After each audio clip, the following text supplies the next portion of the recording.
बिस्मिल्लाहिर्रहमानिर्रहीम। मैं सलाहियत कैसे पैदा करूं, इसके पहले पार्ट में हमने मालूम किया कि आप मनहज और तरीक़ा सही बनाएं, इल्म को हासिल कैसे करना है उस पर ज़्यादा तवज्जो दें। ये जो है आपके लिए बहुत ज़्यादा अहम और ज़रूरी है।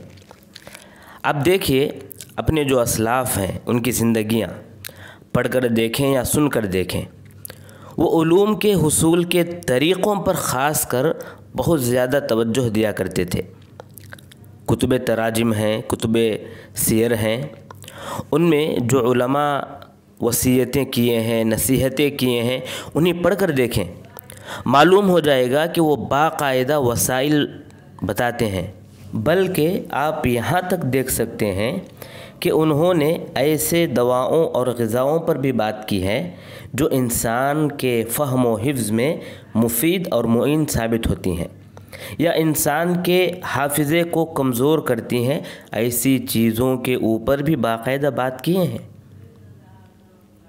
तभी जाकर वो कम उम्र में ही काबिल हो जाते थे। जवानी में वफ़ात पाने के बावजूद उनकी सैकड़ों किताबें होती थीं।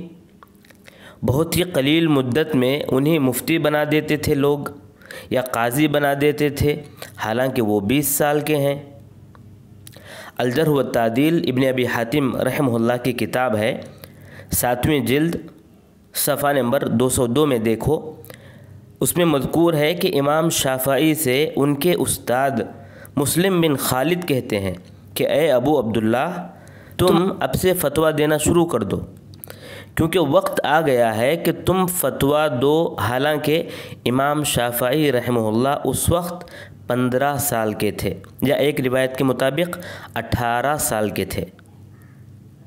इब्न जौज़ी का नाम सुने होंगे, वो तसनीफ़ की इब्तिदा किए थे, हालांकि उनकी उम्र 17 साल।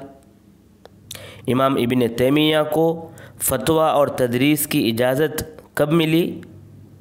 उस वक्त मिली जबकि आप 20 साल के थे, बल्कि 20 साल से भी कम के थे। ताजुद्दीन सुबुकी की वही बात है, शमसुद्दीन सखावी की वही बात है।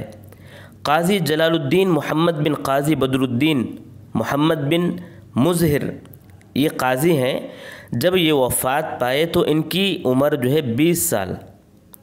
देखिए, काजी भी हैं और जब ये वफ़ात पाते हैं तो इनकी उम्र 20 साल।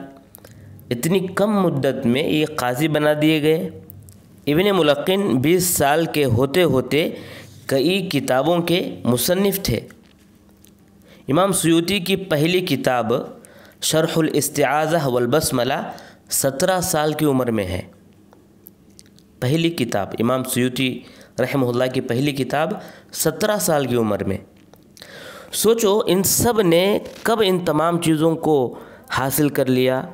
कैसे मुमकिन हुआ कि मुख्तसर वक्त में उन्होंने इन उलूम व मारिफ़ को समेट लिया? ऐसा महसूस होता है कि शायद इन्होंने किताबों को पानी में मिलाकर जो है पी लिए थे, या लाइब्रेरी की किताबों को अपने अंदर समो लिए थे। आखिर वो क्या रास्ते हैं जिनको अपना कर वो ये सब मुमकिन कर पाए हैं? जब गौर करें तो मालूम हो जाएगा कि 3 चीज़ें ख़ास कर वो लोग इन 3 चीज़ों पर ख़ास कर तवज्जो दिया करते थे। वो क्या है? नंबर 1, इल्मी तरीक़ा, तर्ज़ इल्मी। इल्म को हासिल कैसे करें, क्या असबाब हैं, किस तरह हासिल करें, उस पर ज़्यादा तवज्जो दिए थे। नंबर 2, अमली तरीक़ा, प्रैक्टिकल तौर पर उसको जो है वो लोग अपनाते थे। तीसरा, तर्ज़ ज़िंदगी, उनकी ज़िंदगी ही इस तरह वो बना लिए थे, सुबह शाम अपने 24 घंटे वो इस तरह शेड्यूल कर लिए थे कि वो हर फ़न को हासिल किया करते थे और हर फ़न में महारत पैदा किया करते थे। ये 3 चीज़ें, और इसके बाद इन 3 चीज़ों पर हम बात करेंगे।